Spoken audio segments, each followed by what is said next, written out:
आ गया था कि ये हो जाएगा, वो हो जाएगा, फलान हो जाएगा। अजीज दोस्तों, कुछ भी नहीं हुआ। सिर्फ पब्लिसिटियाँ बहुत हो रही हैं, कुछ भी नहीं हुआ। जिस मुल्क को 26 से 30 बिलियन डॉलर साल के सिर्फ कर्जे और उसके सूद की रिटर्न में देने हो ना, उस मुल्क में अगर कहीं से 2 बिलियन और 4 बिलियन अगर 5-6 महीने में जमा होते हैं तो कुछ नहीं हुआ। आप मेजॉरिटी शेयर दे रहे हैं और आप कह रहे हैं कि जी जो गवर्नमेंट के डायरेक्टर्स हैं या गवर्नमेंट है वो डिसाइसिव चीजें करेगी। अच्छा, एक और बड़ी मजेदार चीज आपको बताऊं, मेरे प्रोग्राम में जुबैर आए हुए थे, मोहम्मद जुबैर साहब। उन्होंने बड़ी इंटरेस्टिंग चीज पॉइंट आउट की। उन्होंने कहा जी तमाम अखबारात में चला और हर जगह चला कि जी बेस प्राइस जो थी वो 85 अरब। वजीर खजाना मोहम्मद औरंगजेब ने कहा कि हुकूमती इक़दामात के मईशत पर मस्बत असरात सामने आ रहे हैं। हुकूमती इक़दामात से मईशत दुरुस्त सिमत में गामजन है। मुआशी इस्तेहकाम का प्रोग्राम पाकिस्तान का अपना है। वजीर खजाना मोहम्मद औरंगजेब कहते हैं IMF सिर्फ ताउन और फंडिंग कर रहा है, मुल्की मईशत में तमाम शोबों को किरदार अदा करना होगा।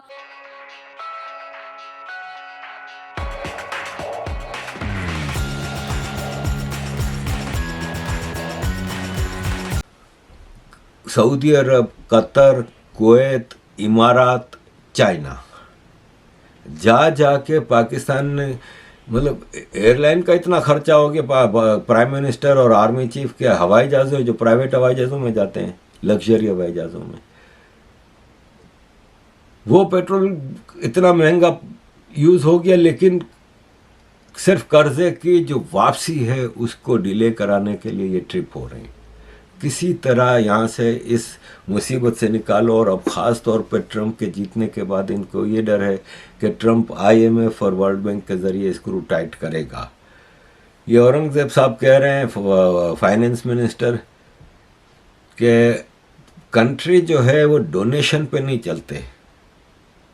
हमने $1 बिलियन का कर्जा वापस किया है, अब कोई डिपॉजिट और कर्जों की रीशेड्यूलिंग में या आगे बढ़ाने में भी कोई तैयार नहीं है। हम मतलब तंग आ गए कि किस हद तक चीज़ें जा चुकी हैं। और ये जो एक्स इकोनॉमिस्ट हैं, जिनको इमरान खान ने इकोनॉमिस्ट अपॉइंट किया, लेकिन मुल्लाओं ने हंगामा खड़ा कर दिया कि ये अहमदी है, तो ये लंदन में था, पढ़ा रहा था, उसने कहा मुझे नहीं आना। इसने कहा है कि पाकिस्तान बहुत जल्द हेटी बन सकता है। हेटी कैरेबियन का एक कंट्री है, हेटी, वो अमेरिका के पास जो जजीरे हैं वेस्ट इंडीज़ के, कह रहा है हेटी बन जाएगा। हेटी बिल्कुल लॉलेसनेस इकोनॉमी, तो पाकिस्तान ऑलरेडी हेटी क्या, हेटी का भी बाप बन चुका है। और काफ़ी इन्होंने डिटेल में चीज़ें बताई। अजीज़ दोस्तों, अफ़गानिस्तान जहाँ पे 45 साल से लगातार एक इंटरनेशनल वॉर चल रही है, उसकी इकोनॉमी पाकिस्तान से बेहतर हो रही है, इसलिए कि वहाँ की सरकार का खर्चा ही कोई नहीं है।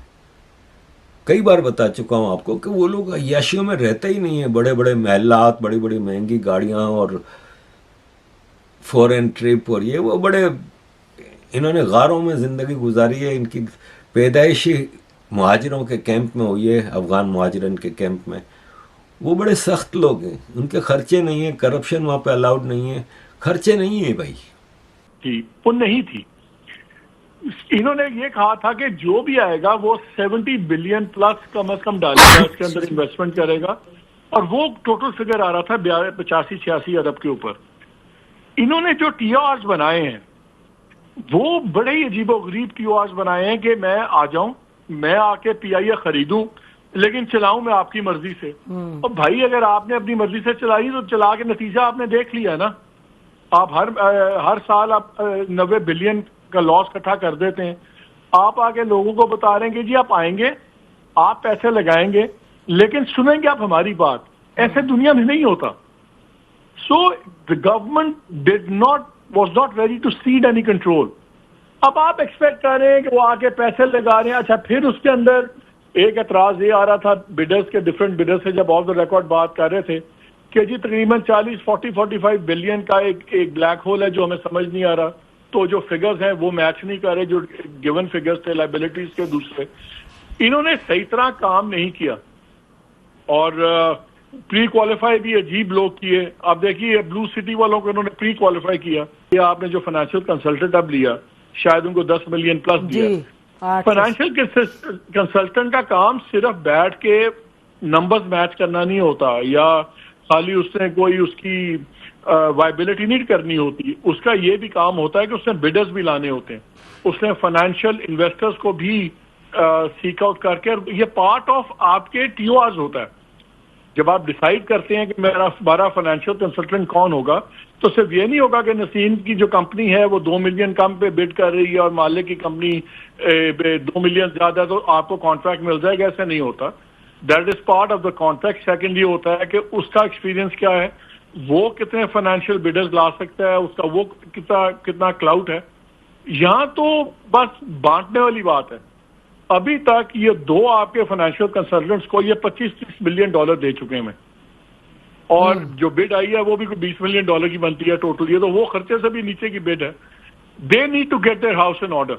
ठीक, इसमें बिडर्स पे ब्लेम डालने से ज्यादा ये नालायकी है गवर्नमेंट की, प्राइवेटाइजेशन कमीशन की, and they have really failed in the job. देखिए, और वो कह रहे हैं कि जी हमने अपना काम बड़ा ठीक किया, पुरानों की गलतियां हमारे पर न डालें। हम बात करें पीआईए की निजकारी पे, जावेद चौधरी साहब आपने भी इसको फॉलो किया है, आप इस मामले को कैसे देख रहे हैं? देखिए शाहिद खाकान अब्बासी साहब का जब दौर था, वो प्राइम मिनिस्टर थे, तो उस वक्त पीआईए की एवेल्यूएशन हुई थी, तो पता ही चला था कि पीआईए रोजाना 11 करोड़ रुपए का नुकसान कर रही है। और अब वो नुकसान जो इस वक्त नसीम ज़ाहरा साहबा, वो है 24 करोड़ रुपए रोजाना। यानी एक ऑर्गेनाइजेशन है जो रोज आपका 24 करोड़ रुपया खा रही है। और उस वक्त भी शाहिद खाकान अब्बासी साहब ने यह तजवीज़ दी थी कि अगर 1 रुपए पे भी ये बिकती है तो उसको बेच दें, किसी और के हवाले करें, किसी और के मथे मारें, और उसका फायदा ये होगा कि कम से कम ये जो हम रोजाना 11 करोड़ रुपए का लॉस कर रहे हैं, जो इस वक्त 24 करोड़ रुपए का है, तो उससे तो बच जाएंगे। जो कौमी खजाना है उसमें 90 अरब रुपया साल का वो बचेगा। तो इससे जान छुड़वाएं किसी न किसी तरीके से। और गवर्नमेंट जो है वो इस चीज पे एग्री करती है कि इसे हमें किसी न किसी तरीके से डिस्पोज ऑफ करना चाहिए, लेकिन क्योंकि इसके अंदर पॉलिटिकल मामला बहुत ज्यादा है, इसके अंदर आप देखें पीआईए के अंदर पाकिस्तान पीपल्स पार्टी के बहुत ज्यादा लोग हैं जो कभी थे और उसके बाद इनको मुलाजमतें दी गई। इसमें पाकिस्तान तहरीक इंसाफ के लोग भी हैं, क्योंकि वहां पे इंसाफ फोरम बना हुआ है प्रॉपर, उसके अंदर एक एसोसिएशन बनी हुई है। फिर पाकिस्तान मुस्लिम लीग नून के लोग भी हैं, और ये लोग तकरीबन बेरोजगार होंगे और गवर्नमेंट के ऊपर मलबा डलेगा। तो अब पाकिस्तान पीपल्स पार्टी भी नहीं ये चाहती, और पाकिस्तान मुस्लिम लीग नून एक लिहाज से चाहती भी है, लेकिन दूसरे लिहाज से वो नहीं भी चाहती कि ये ढोल इनके गले में बंधे। तो इसीलिए इस किस्म की प्रपोजल्स लेके आते हैं कि जिससे ये डिले हो सके। लेकिन अब गवर्नमेंट ने ये फैसला किया है कि हम इसे ओपन बिड में फरोख्त नहीं करेंगे, इसे कोई प्राइवेट कंपनी नहीं खरीद सकेगी, इसे हम या अबू धाबी या फिर इसको फिर कतर के हवाले करेंगे। तो अब ये कतर और अबू धाबी की तरफ देख रहे हैं कि शायद वहां से उनकी गवर्नमेंट राजी हो जाए और फिर ये गवर्नमेंट के हवाले कर दे, क्योंकि ये गवर्नमेंट की ऑर्गेनाइजेशन है तो किसी दूसरी गवर्नमेंट के हवाले किया जाए।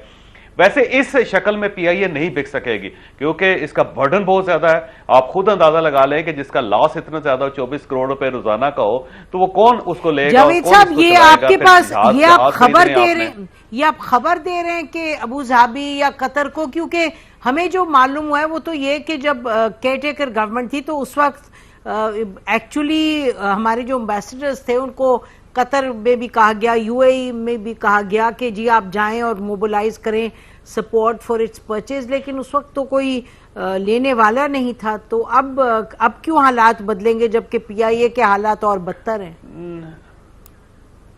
ये देखिए, कल मीटिंग हुई थी ना, उस मीटिंग में ये फैसला हुआ था कि जो 10 अरब रुपए की बिड है उसको कैंसिल कर दिया गवर्नमेंट ने, और कैंसिल करने के बाद उन्होंने कहा कि अब इसका दूसरा वे आउट निकालते हैं, और वे आउट यही है कि अबू धाबी और जो कतर है उसको कायल किया जाए। तो अब ये उस तरफ जा रहे हैं। अच्छा, अभी ओपन बिड नहीं होगी, गवर्नमेंट टू गवर्नमेंट को देखेंगे, प्राइवेट कंपनी। हाँ, बिल्कुल ठीक है।